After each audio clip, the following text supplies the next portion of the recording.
வாழ்க்கையில வந்து என்ன சொல்றேன்னு எனக்கு தெரியல மொத்தத்துல. செவனேன்னு தூங்கிட்டு இருந்தப்பா. இங்கே பாருங்க, ஒரு கோடு தெரியுதா? இந்தா இதுல ஒரு கோடு. இப்போ இதுல 2 பக்கம் ரத்தம் இருந்துச்சு. தூங்கிட்டு இருக்கிறவனை பஞ்சு மிட்டாய் வேணும்னு சொல்லி கேட்டு எழுப்பி விட்டான். பஞ்சு மிட்டாயை வாங்கி கொடுக்க போனேன். அதில் ஒரு காத்தாடி இருந்துச்சுப்பா, சின்ன பிள்ளைங்க ஓடுற காத்தாடி. அதை வாங்கி கொடுத்தேன். அதை வாங்கிட்டு வந்துட்டு பஞ்சு மிட்டாயும் தின்னுட்டு ரூமுக்குள்ள இருந்து காத்தாடி விட்டாவியே. தூங்கிட்டு இருந்தவனுக்கு ஒரு வெட்டு இப்படி ஒழுக்குன்னு.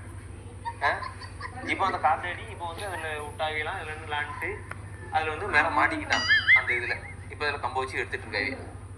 இப்போ ஒரு புள்ள பற்றி 1 வருஷம் கூட ஆகலை.